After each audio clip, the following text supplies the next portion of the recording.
ANC is the problem, not the policies, not the ideas. The leadership is the problem. And I kept on raising this, and they said, no, man, Sipho, man, Skawar, I'm afraid to out here, it won't last long, and blah, blah, blah. And I said, out here, not only loses on the elections. Out here, not one problem. Out here, not. And know this, I said this in 2013, Kere, Jacob Zuma is going to be a problem for the ANC. Jacob Zuma is going to be the downfall of the ANC. I said it in 2013. So they kept on saying, no, Skawara, blah, blah, blah. And then some guys also heard in the DA I was going to leave. They couldn't believe it. Tony Molefe was one of them. Dot Corrigan, Bev Turk. These are all people that got a whim that I was joining the ANC. So I remember when I left, Tony and I were the first ones to leave. And the way we left was this, that we put in our resignation in a council meeting. So council guys, Ikadile, Mam Koni opened a council meeting. I was sitting there. And I had resigned from my positions ahead of me resigning as a councillor and a member of the DA. So it was all a build-up. They didn't see it coming though. So council started, I raised a hand and they said, yes, Sipho. And I said, ma'am, Madam Speaker, I have with me my letter of resignation. I hereby resign as a matter of urgency from the Democratic Alliance. Everybody was in shock. I left. As I walked, Tony Molefe also raised. May his soul rest in peace. He raised his hand, also a letter of resignation. Then Tony was worse. He then walked over. We were in the old council chamber. He then walked over from the DA opposition side. He walked onto the western side where the ANC was sitting, walked over to then Mayor late Jeff Makuba, who handed him a T-shirt of the ANC with the face of Jacob Zuma. And I refused to wear the face of Jacob Zuma. I never worn it. I refused. So Tony wore it in council. Council erupted. Then we then had a press briefing, and it was arranged in the speaker's boardroom. I remember Dada was there, Parks was there, Jeff was there, Jolie was there, and other leaders of the ANC at the time. And I refused the T-shirts. I wore like an apron of the ANC. I can't remember what it was written. Oh, the Moses Kotane one. I put that on and had a press briefing. Then there was a second press briefing. Other people in other regions of the DA started resigning. Then there was and David Makura was the secretary of the region, of the province. And I remember we went to Ruth First House. And it was like a movie, man. It was like I was in disbelief. I couldn't believe what I did. I couldn't believe what was happening. We went to Ruth First House for another presser, and we were introduced. And long story short, I was then deployed to the ANC Johannesburg region and to work with Jolie D. Matongo. He was a spokesperson at the time, and I was part of the subcommittee of communications. So I worked with him to handle the admin matters of communications.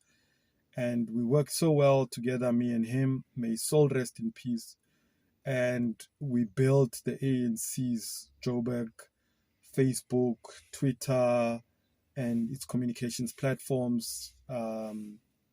Like we built the radio station called 1912 Online Radio. In fact, I worked with the likes of, at the time, to conceptualize their concept, because I was in radio for so long, community radio, which nobody wanted to use me for that. And I had this vision of creating a radio station for a political organization. And Machitako Richeni, they were like, no, man, go ahead, do this thing. I remember I proposed to the regional secretary, Dara Morero, at the time. He gave me the second floor um, of like, he gave me about 6 offices, and he said, do whatever you want to do, Ntwana. And I remember taking a pen and I looked at these offices and I said, if I broke all these offices and I created a media center, which we then named it the Sipho Rambo Chabalala Media Center. And may his soul rest in peace, because Sipho used to be an REC member at the time, and he used to talk to me whenever we had RET meetings, the regional election task teams, and I would come with ideas at the meeting. And when I came with ideas, he would listen to what I would say about how the ANC can reposition itself in Johannesburg to be able to stand out from this negative national narrative of corruption, of Jacob Zuma, etc. So Sipho used to be very, he would listen to me and speak to me, and he was a towering giant. And because Nelly Beato, we got along, and he had big hands, big dude, and he would shake my hand and squeeze my hand. So anyway, I conceptualized this thing of a media center for the ANC. It was the first in the ANC. So I broke all these offices. I remember drawing it, okay, in it, I want to build a main studio, a recording studio, and then another one that could be another studio to record. And then I designed a reception, and I designed a boardroom, and it had a bit of a kitchen there. So I took this whole thing and I drew it on paper. It was not a technical drawing. It was just a drawing. So the regional secretary, Comrade Dada, at the time said, Ndwan, speak to the Grootman Barke Bra Frank. He used to do partitioning. He used to break down offices and rebuild. He did the regional, he did the secretary's office, and he did a few other people's offices. So I had this concept, Yari, using glass and partition, and because it's a studio, it was completely different. And I remember how I built it. It was a first of its kind.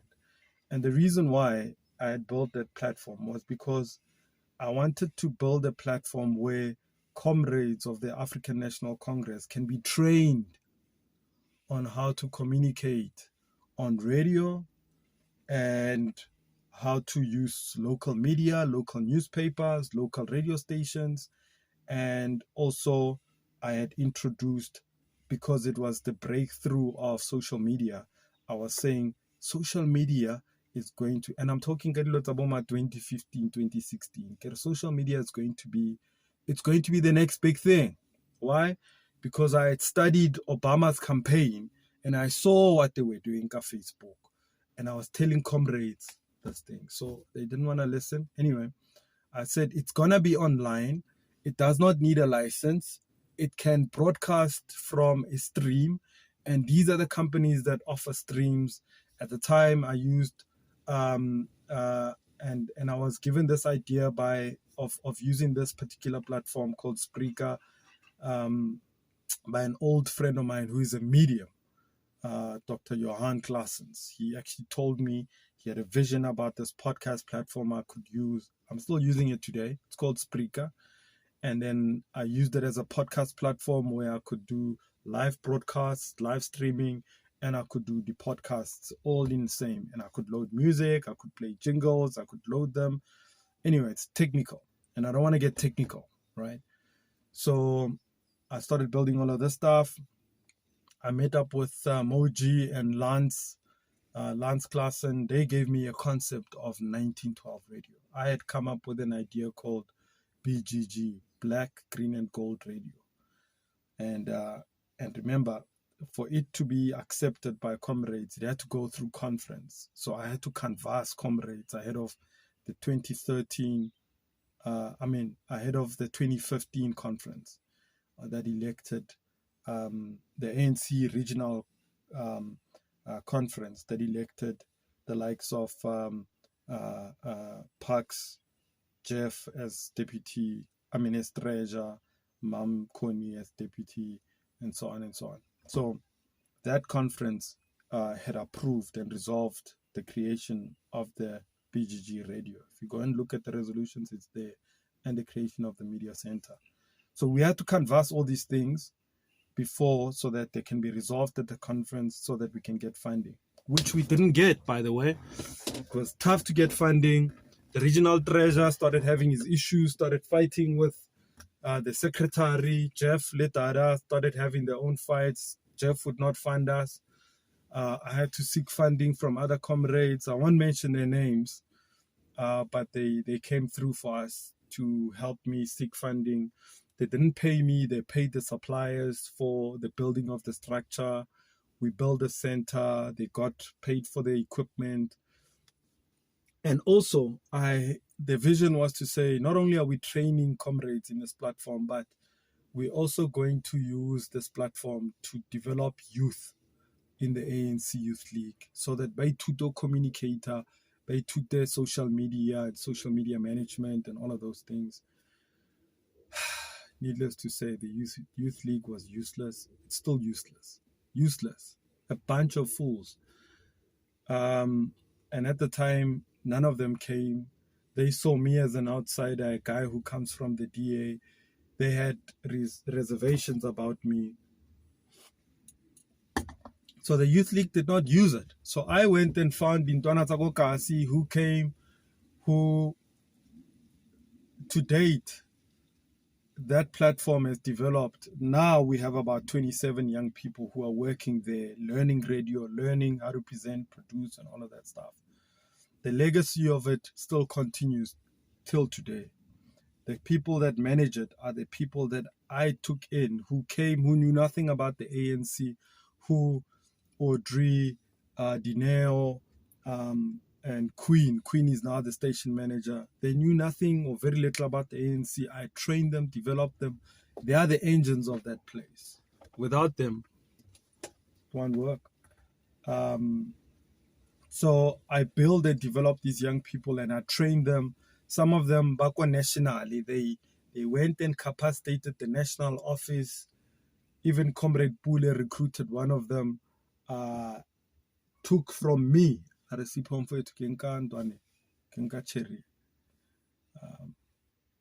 She's now one of the hardest workers there.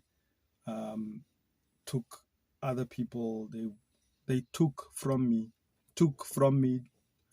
Bayoko province. So I've developed probably over 50 young people over time.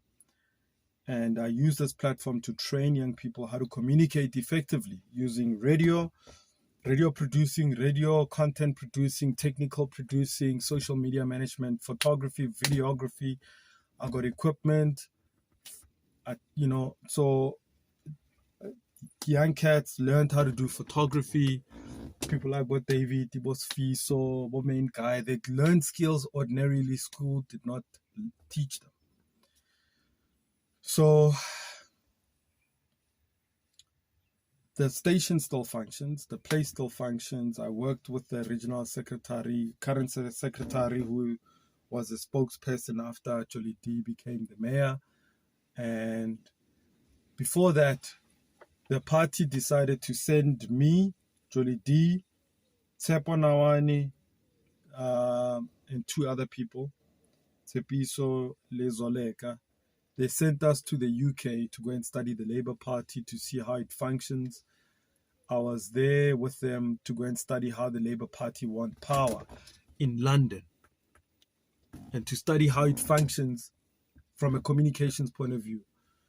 It was probably the biggest education of my life, learning from a party that knew how to centralize communications, how to know how to speak to different segments of its voter base, from black people, how to speak to Indians, Muslims, foreigners who are of Nigerian descent, like different people. So it was the best education I had about centralizing communication and how to make it effective, because the idea was to make the communications region the branches, they don't go and design their own posters, own t-shirts, own leaflets, own stuff. That is not in line with the brand itself. If you look now, people don't know how to use the ANC logo. They don't place it right. They don't put it in a right position. Even if they use the ANC logo, the SACP, the Women's League, the Youth League, they don't understand the brand itself. And when they print them on t-shirts, they don't use the approved ANC logo that is the right logo. I'll show you these things some other time.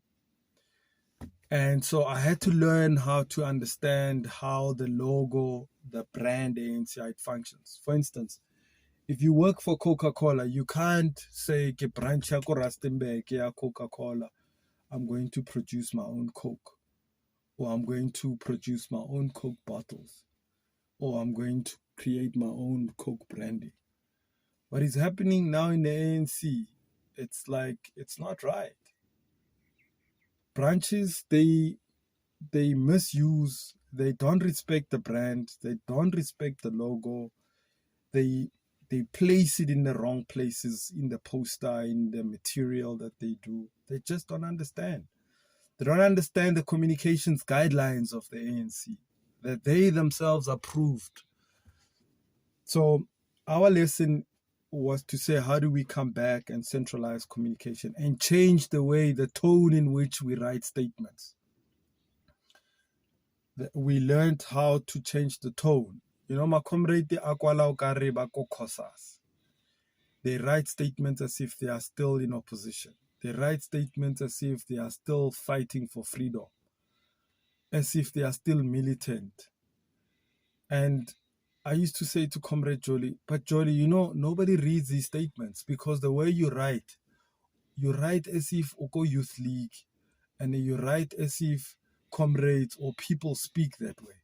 Why do you have to use words like these that don't make sense?" And they still do it, by the way. And I would often test and say, "Okay, here's a statement, and then you've written it. Let's see your officing people, staff, basbadi le statement to say." Nobody would read the statements, not even staff, not even comrades would read the statement from top to bottom, because Baskwetso Karabaemiko COSAS meeting and they are raising issues as if they're in opposition. So the lessons in Labour Party taught us how to speak to people. So if Uko Orange Farm, how do you speak to Batbar Orange Farm? How Luko Sentin, how do you speak to Batbako Sentin? How Luko Rosebank, how Luko Princess Informal Settlement, how do you speak to them without having a blanket statement approach that does not resonate with our people? For instance, the black middle class, the way you speak to them and the issues they have, it's not like the people who are staying in the RDP, and it's not the same like the people who are staying in the informal settlements. It's not the same. It's not. And when you do electioneering, you can't have a message that is blanket, that work up promises of housing and you're distributing these things ko Sandton, ko Rosebank in suburbia. It doesn't work like that.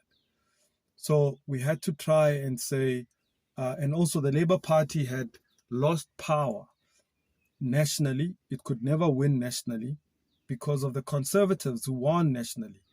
But because London is a metropolitan city with young people, urban, and people who come from all different walks of life and from all countries, they come there.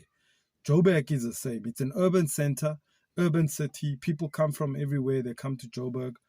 So ka se buile batho ba ko Joburg as if o buile batho ba ko KZN or ba ko Northwest or ba ko, so Gauteng, Joburg had to stand and be different.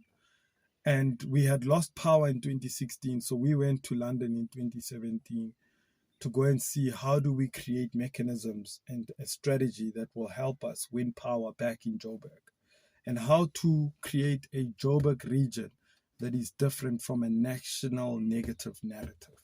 Okay, let me say that again. A Joburg region that is different from the national negative narrative. we had said, Mo Johannesburg, under the leadership Yantate Amos Masondo, we tarred the streets. He tarred the streets of Soweto. Soweto was not what it looks like today. Soweto is lit up, street lights are on, houses are built. Let me tell you, the ANC in Johannesburg has outdone itself. Okay, there are lots of problems, but it has done more than what people give it credit for. They've built Lifureng, they've built Vleerhof, they've built Cosmo City. Cosmo City was meant to be a city around the northern suburbs. If you know the northern suburbs, Northgate, the idea was to bring people closer to the economic sectors. Then they said Diepsloot was formed. How do we improve Diepsloot from what it was? Building RDP houses there. Then there were areas like Ivory Park that started mushrooming. How do you build housing in Ivory Park? Then, of course, the outskirt of the south, which is your Orange Farm. How do you change Orange Farm from Bikuku to building houses? Houses were built there. Houses were built in Eldos. Houses were built in certain parts of Lens, Lenesia. And there were many, many, many housing developments that were built. And we kept saying, we are not telling the narrative of Johannesburg proper. Then we started hosting the World Cup. We talked about the story of that. The infrastructure upgrades such as BRT. We started telling the story of that. We said people don't understand, people of Joburg don't understand how the city of Joburg was built. And Parks Tau, who was very visionary, Lintate Amos Masondo as mayors. I can't say about the last few mayors. Those for me were the best mayors ever. Parks, Lintate Amos Masondo. Why? Because they had big visions. Parks came up with the BRT, came up with a concept called the Corridors of Freedom. Now, it's a conversation for another day.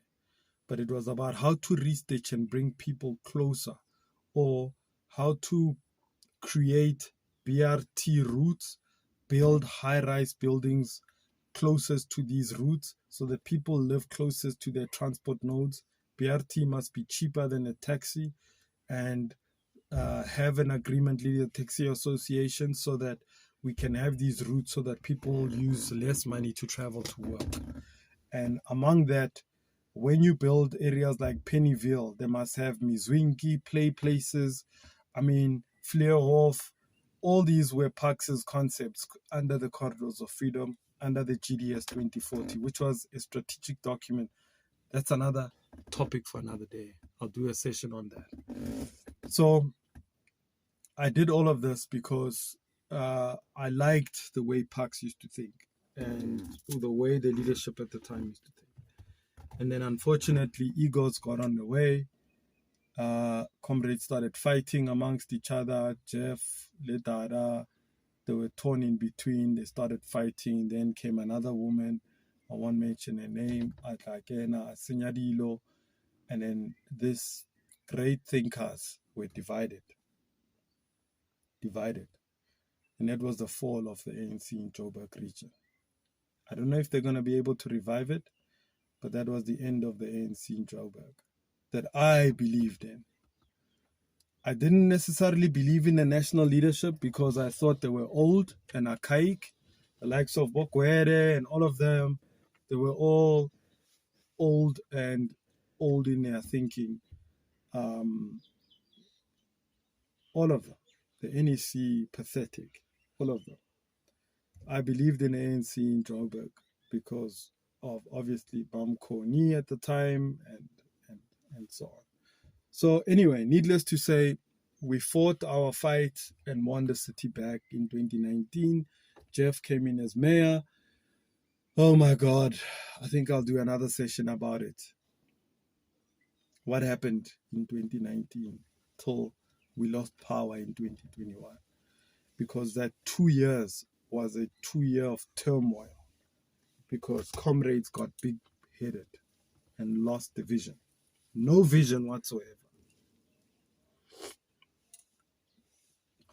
So it saddens me And you can see I took an hour, 30 minutes to discuss this because this podcast is going to take a slightly different turn where I give my opinions about politics and I'm going to be raw and rough. And because I think I've come to a stage where I'm like, wait again, step away from the politics. Step away from the politics a bit. Stand down, nigga. Stand down. Put your gun down, dog. Put your gun down. Because I took my arms and I fought for the ANC in Joburg. And I fought even though I knew that we had no leadership at the top and we had no leadership in the province. And the leadership was becoming weak because of the fights between them. And I mean, there's a lot of things I can talk about. Also how some of our leaders, because of Dicheri, because of Banyana, because of Kgorata Marago, took away their thinking time. I wonder if Umonna, and I'm not going to be judging, if Umonna and Orata Basadi, ne? And I know this because Dicheri blind, ne? And growing up, Dicheri blind, ne? And I used to do things to impress chicks. Maybe buy a nice car or buy a car or maybe like have clothes, nice clothes, maybe got my own place. You know, like I was lucky. Ne? I used to get nice girls, right? Beautiful girls. And let me tell you, one thing I realized was that how you're gonna spend time and money more because women, they'll say they like you because you're probably a good-looking guy, maybe you are smart, maybe you speak well, but some women will like you because maybe you've got money or maybe you can introduce them to a better economic framework or economic opportunity. So some women, they will like you because of whatever, political connections and stuff. So a lot of our comrades, barata banyana, and the young girls, and it's the girls they could not get when they were young. It's the girls that they could never make on. Like many of our guys, comrades, havana game. Havana kore, and I would often joke about it. Kere, havana that ne. Let's say rinka power ya how le nyugwa how. Rivako strateng where nobody knows you. I can tell you now, ore ukas kono bamba bana. Usna nix. Ubambe ushele utomiwe ke ngwana right there and then because of your charm and how you speak and how you carry yourself, not gore una le nyugo and whatnot. So this cycle ya nganya basadi le dicheri, it became a very deadly cancer within the ANC. A lot of young women started using themselves as prostitutes among the ANC. You can see it. Yako, the big conferences, women come there, yako di rallying, kodi boxing, all that stuff. And I know this because through the radio station I've built, 1912 radio. Through this platform, I've interviewed Ramaphosa, Cyril Ramaphosa, 3 times. I've met him. I've gone to the NEC meetings I've gone to these meetings, like I've worked at National, I've worked with the spokespersons, I've had lunch where I'm sitting here, Zuma is sitting there, Ramaphosa is sitting there, Kgalema is there.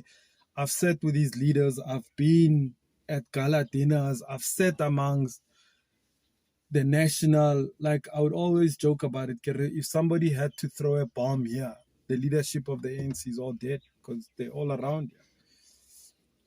So I've seen this and I've been party to this. I've seen, and also one thing I've done is that I've been friends with security, the VIP guys.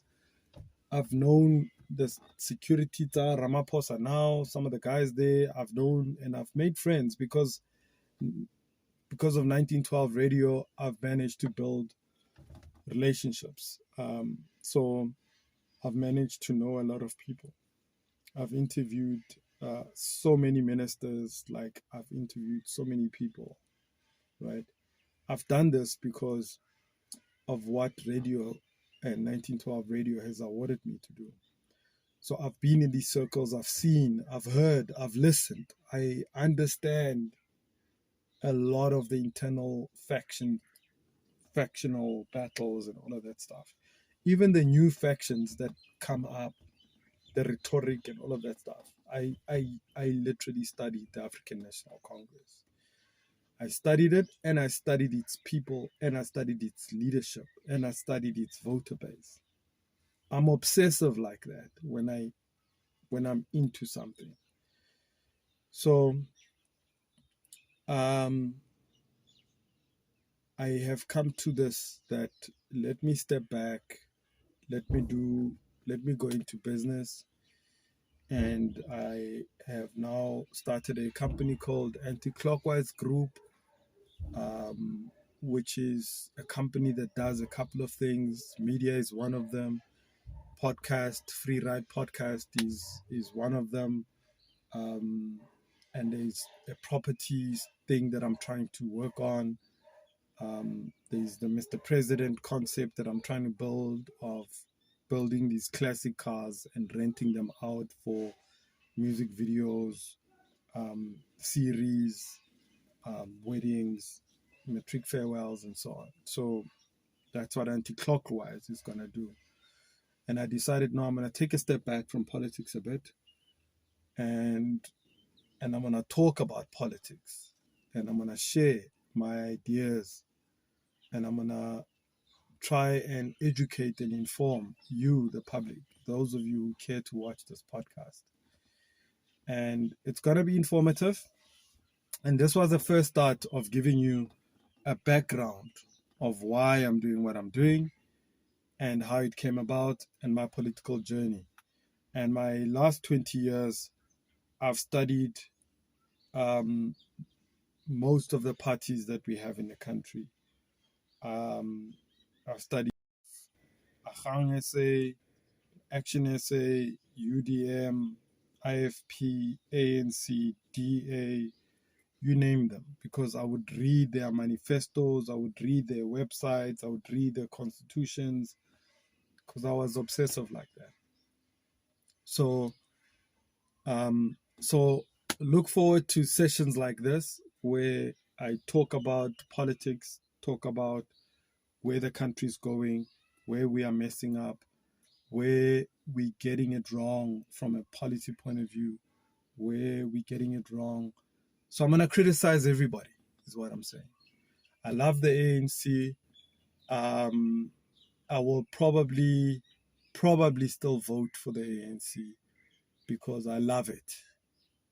And purely because of Oliver Tambo, Nelson Mandela, Govan Mbeki, Ahmed Kathrada, Joe Slovo, Mama Albertina Sisulu, and Mamwini Madikizela Mandela, and many to mention, because of them, not because of today's leadership. Can never be about Naledi Pandor, can never be about Nkosazana Dlamini Zuma, it can never be about Jacob Zuma, it can never be about currently President Ramaphosa, it can never be about... I ran his campaign because I ran behind him, rallied behind him because I believed in him at the time, with the hope that he's overthrowing Jacob Zuma. Up until I start studying the man himself and the web of his network and what he's capable of doing that people are not aware of, and listening to those who oppose him. Because at first I used to say, no, they're just making noise because they don't like him. And I started saying, actually, let me listen to what Ace is saying. Actually, let me listen to what Zuma is saying. Actually, let me listen to all of these guys. Actually, let me listen to what KZN is saying.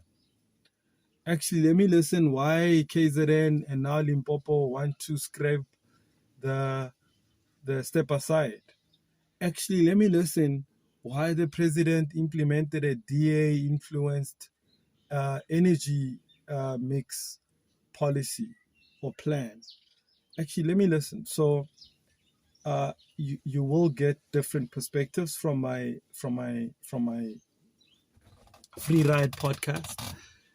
It might be long in some cases, but I'm sure you'll understand that we have a country to deal with. So I'm going to try and upload this in 3 stages, in 3 parts, so that you don't just sit on one. And yeah, it's a new wave, dog. It's a new wave. It's a new era. And I want to educate and empower young people in particular. And I wanna start something new. I've never been into business. I've started probably 3 businesses in my life. Actually, yeah, I started the first company. It was in a photocopier industry because I was also in the sales industry. I started a photocopier industry and it didn't have a name, but I had a contract. And then I had hired Dintwana, Machita, the Prataka, telling what they knew nothing about sales. I trained them. We sold a few copiers and printers. And then we went under. My supplier went under. I went under.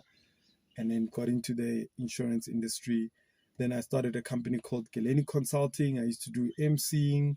I used to do motivational speaking. I used to do, basically motivational speaking and emceeing.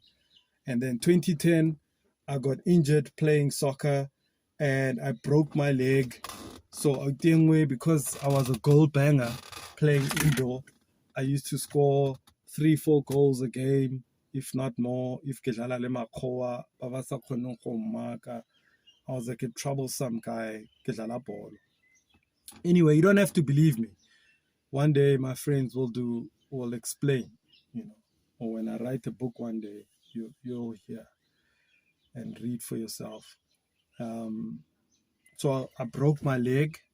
2010, my leg was broken in half. It was hanging like this. I could not walk for about 3 years. I had to learn how to walk, and my business went under. And luckily, I was running my business and I was a counselor at the same time. So my business suffered, and being a counselor carried me because otherwise I would have lost everything. Then I tried to start a business with friends. We started Dinotio Holdings, which I did with my friends. Bad mistake. It didn't work out. Almost our friendship went under, but luckily it didn't.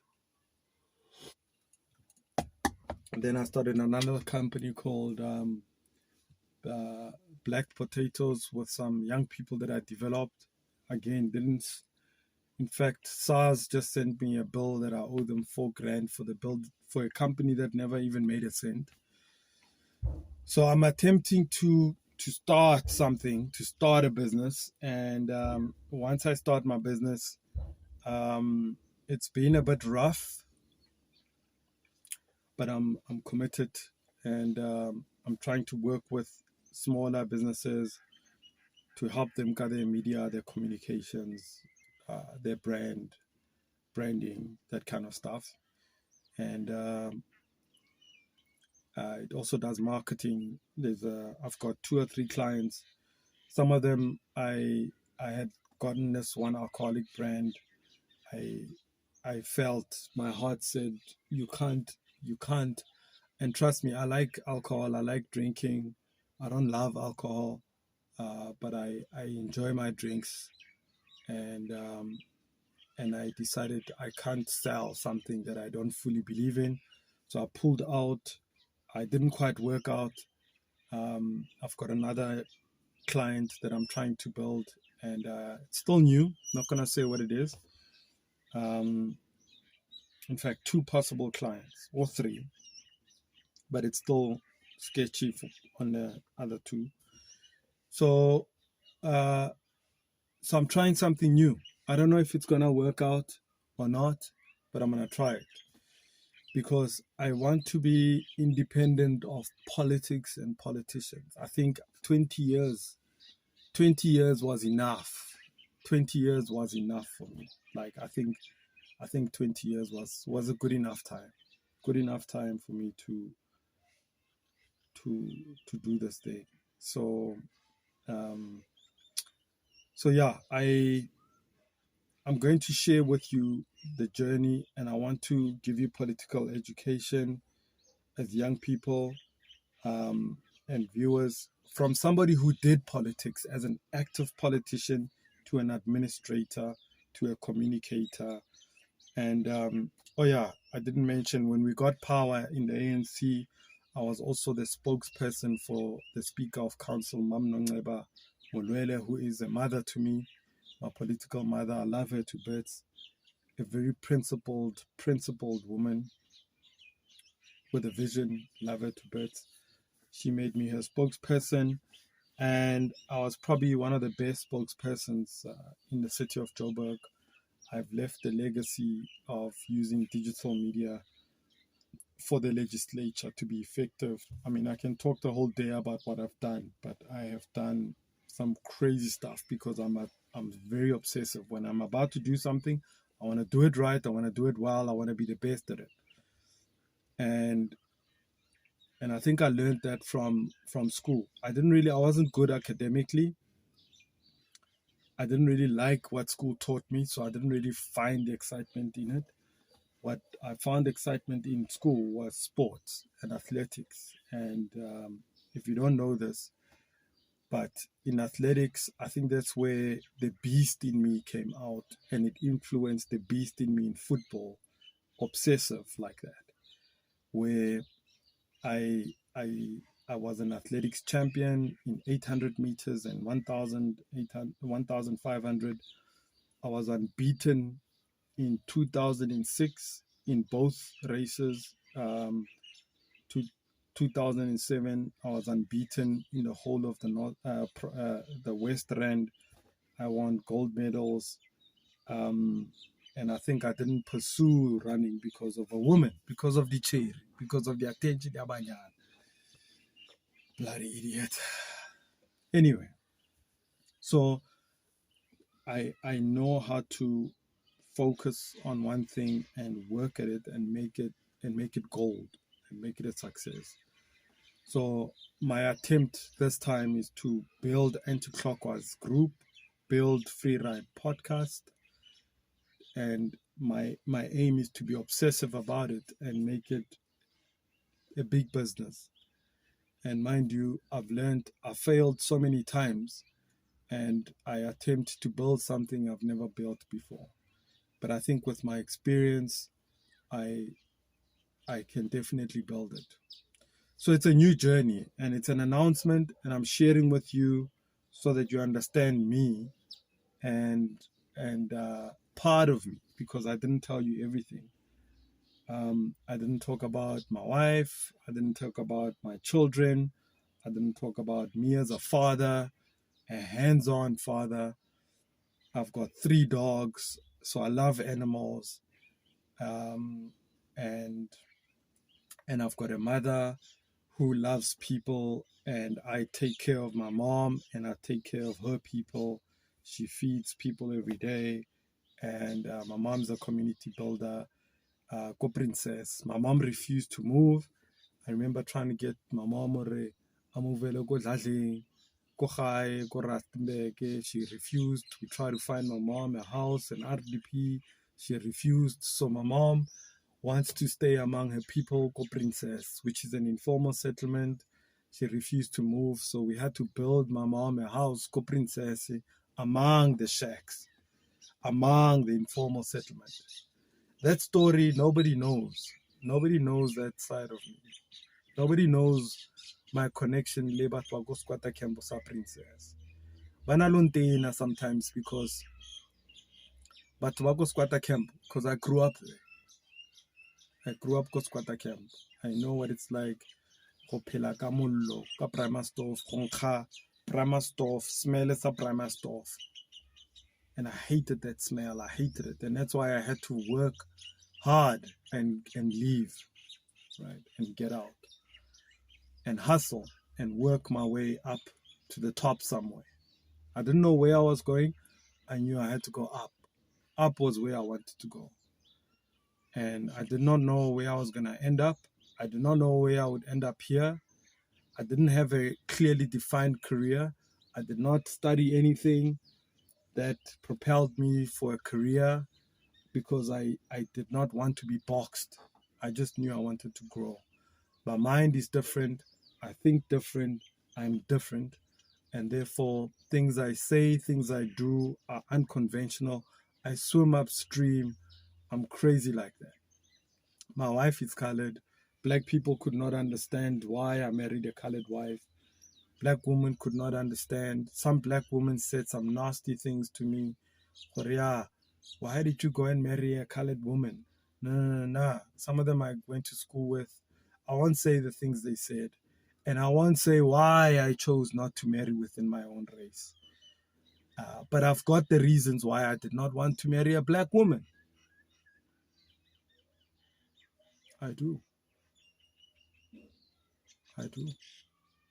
Only my mom understands. My mom could not understand why I wanted to marry a colored woman or why I was with a colored woman. My children look colored. We stay in a colored township and I live among colored people. So my life is unconventional. So I lived among white people, being probably the only white or the only black in a white suburbia, white complex. I was the only black with a colored wife in a white complex. Like, like the shit I've done, man, it's just like, it boggles me sometimes. As I tell you now, I can't believe it's been my life, but it's how unconventional. Like, I don't go with the flow. I don't flow with the stream. I go against everything, and I go up and I think different and I say things differently. So that's how I am. That's how I am. And I'm not apologetic about it. And I don't mince my words about it. And I don't apologize to anyone for doing things the way that I do and how I live my life. And I've never tried to fit into society and its norms. I don't fit into culture. I don't fit into religion. I can't conform to anyone's thinking. Not even Christianity could get me to conform to it. I've had disagreements. In fact, I went to Bible school. I did Bible school for like 7 months. I thought I was going to be a pastor. I was a home cell leader for about 2 years myself. And one of the guys now is a pastor, Pastor Sean. I had people like Kenny Maestri, who's on 702. He was, I was his home cell leader. They would come to our place in this white suburbia, in this white complex, as a 20-something-year-old living in this environment, bringing all these people to come and pray and come and be part of this. And my pastor at the time was Pastor Harold from a church that was Little Falls, in Little Falls. And he was an Afrikaner. My leaders were Afrikaners. So I've always done unconventional stuff. And purely because I'm curious. My mind is inquisitive. My mind thinks differently. I test, I try things. I try things that black people cannot believe it. Many, even my friends, some of them think I'm probably crazy because I don't think like them and I don't do things like them. Even starting this podcast was crazy. Even building this car, which is a 1978, And I built it because I wanted to drive around every day in the car that was as old as I am, 44 years old. And I thought, because I love radio, I'll create a podcast in it because I love radio. I mean, going to incorporate my radio love with an old car, a Mercedes that I love. One of my favorite cars of all times is this Mercedes 114, the most produced Mercedes Benz of all time, the longest produced Mercedes Benz in all time. And I loved it because of its shape, its look, its safety features, its authenticity, and its longevity and its value. Its value. Let me tell you, if you go and get a 2009, let's say 2009, 2014 Mercedes Benz, 2015, 2016, and put it up against this Mercedes Benz, which at the time when it was released in South Africa, this particular one was 7,000 Rand for this Mercedes Benz. Today, this car is worth 180,000 Rand. So its value has gone up more than 30, 40 times the value of this car. Even when I bought it, I got it at 18,000 Rand. And remember, it was sold at 7,000 brand new. When I got it, it was 18,000. This was 2 years ago. I got it at 18,000. It's worth now about 180, 170,000. Its value has gone up. So if you go and match it against the newer cars, they lose value quickly. And let me tell you, I've driven probably I don't know, I've had so many cars, man, like probably 13 cars. And all these cars, newer makes, different Mercedes. I had a C270. We had a E-Class Mercedes. And I had a Mercedes like this before, and a Vito now also. So I was infatuated with cars until I decided to get an old car that is as old as me, that will resemble me and my personality. That I'm a 44-year-old man who is scarred, who's been hit hard by life, who have fallen I don't know how many times. I don't know how many times life has hit me. So I share my story and my knowledge with people who are either inspired by the things I've said over the time, people who follow my pages, people who follow what I do. I share my life with you using these platforms now so that you can understand who I am. Well, partly because, an hour, 30 minutes is not enough to tell my story. But I'm going to continue to share my story because I've been asked by my former high school, Godopsi, to come and speak and share my story and share my knowledge. And by today, I've got another school that have just now shown interest that I come and speak and share my knowledge. So I'll probably be doing more of these talks and revive me as a speaker, revive me as an MC and all of that stuff, because that's what I used to love, until I fell into the trap of politics. And I call it a trap because I don't know why I did politics. Okay, I do know why. It's because of a woman, dog. It's because of my wife. Because I needed to keep my relationship. And I fell in love with politics. Oh my God. Why? Don't get me wrong, man. It's been a wonderful journey. Politics was good to me. I've made great relationships. I've earned a good living. I've had great experiences. I've traveled outside of South Africa a few times as a result of my political activism. I've done things I've never thought. I've sat and dined with presidents and deputy presidents. I've met Thabo Mbeki. I've seen Mandela at close range. I've met Thabo Mbeki. I've shaked his hand. I've met Kgalema Motlanthe. I've met Zuma. I've shook his hand. I've had lunch, dinner with Zuma, and I've had lunch with Cyril, dinner with Cyril.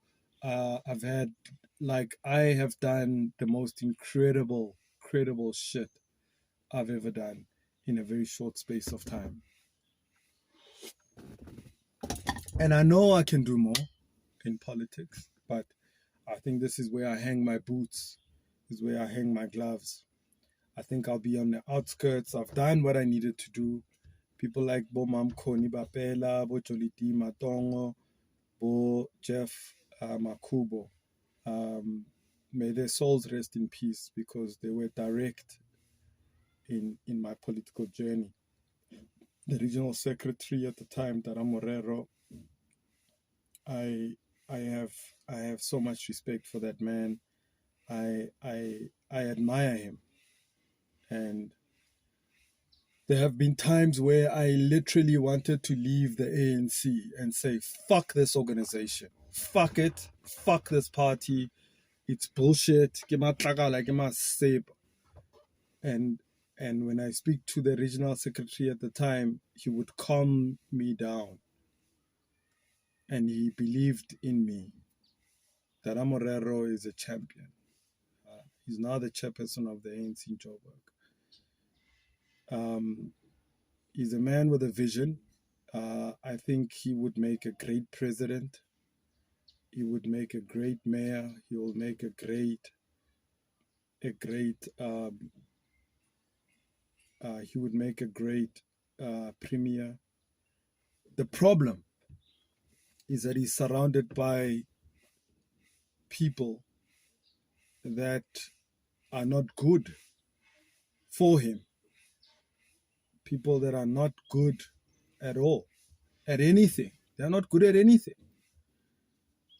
And he's going to have to pick them to help him build a cabinet. And they are not the right people. They are not. Unfortunately, I stayed because of him. I stayed because of Mam Koni Bapela. I stayed because of Mam Nongeba Molwele. Those were the three people that actually stood out for me in the current African National Congress. I'm not going to speak ill of other leaders in the ANC now, but they don't know what they're doing. They are hopeless. They don't have a vision. They can't implement anything. They are not good at all. So for that reason, I think I dip my spear. I dip my flag and say my journey in the ANC. And I say this wearing Utata OR Tambo. I made this, by the way. I used to do branding material. This is one of the tops I used to make. I made jumpsuits. I made ANC comrades look cool with nice designs. It's a story for another day. So I'm going to speak about this organization that I love because I love it. I love the ANC. I love the African National Congress because it's the African National Congress, which was formed in 1912 at the time where black people were nothing but useless slaves who were seen as that. And the great minds and the middle class of the time, the educated blacks who were priests, who were lawyers, came together to form this organization. And the ANC was always led by people who went to school, who were smart, who were intelligent, who were pastors, who put God first, who put another higher being above themselves. to now the leaders who think that they are leaders, but they lead no one. They don't lead society. They don't lead society. They lead branches because branches function as a result of conferences. Most branches of the ANC are not functioning. They're not. They're not functioning. They add no value to society. They don't do anything. They don't deal with crime. They don't deal with gender-based violence. They don't deal with teenage pregnancy. They don't deal with alcohol abuse. All these taverns that are open that sell to underage drinking, they don't deal anything with it. The drugs in this country that are fucking our young people up, the branches of the ANC are doing nothing about it. Go to Elders, go to anywhere, go to Reveille, ask yourself, what do these branches who are resuscitated when there's time for conferencing, they come up, they all of a sudden parade to have delegates to go to conference, to go and vote and become voting cattle. They don't read documents. They don't read through the eye of the needle. In fact, through the eye of the needle is not even a document that nobody reads anymore. Nobody is holding anyone who goes into leadership to the standards that that document wants comrades to be led by. None.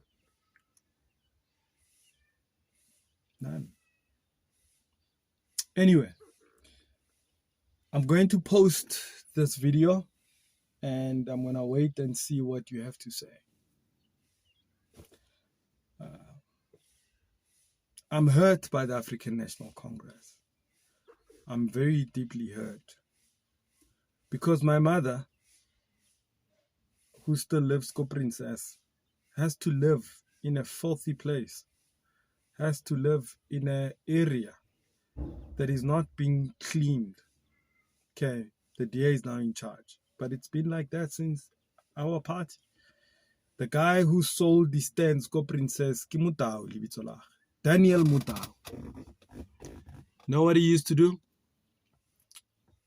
Nanka di ploto tsa mangamla, a kenye botaki, a rekise stand ka 300 rand, and people would pay 100 rand per mkuku per month. He did it ko Princess le Mathole. Go na le ndao e nngwe vie ka mo Princess. Leone, if you know Witborg quite well, it's in between. How feta Princess High o ka re wa go Davidsonville. It's on the right hand side. It's in between Mathole le Witborg. In fact, Vlakfontein go ya da ke ma comrade a building those informal settlements. I mean, it's another topic for another day. And they are the ones that created the informal settlements, over 300 informal settlements. It's our own comrades. Zandspruit, you name them. Kibone ba eleng hore ba kentse the foreigners in our country. I know this because I was born in the West Rand and I saw the West Rand. Ke goletse ko di kitcheneng tsa Maburu, ko di plotong tsa Maburu, and I've seen the West Rand develop. I'm not telling you gore ke tlhaga ko magaeng. Ebile nna ke tlhage ko di plasing ko magaeng. I'm not Johnny come to Josie like some people I know. I was born here in Johannesburg, so I know Johannesburg very well. Neke vaga di terrene ke vaga kado from go Josie kia Randfontein ka terrain. I was like 7, 8 years old, 9 years old. Shit I used to do train surfing. I was not ner palama terrena mangobe. Nere vaga kado man really stoked.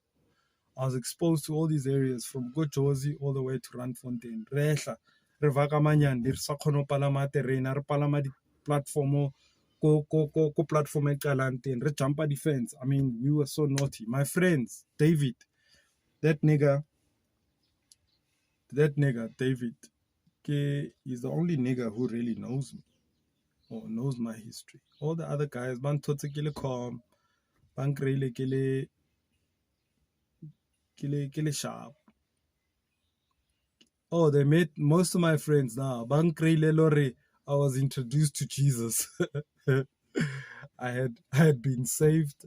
I was speaking English, and I went to Florida Park High School, and I was extremely mild, and I was extremely chilled.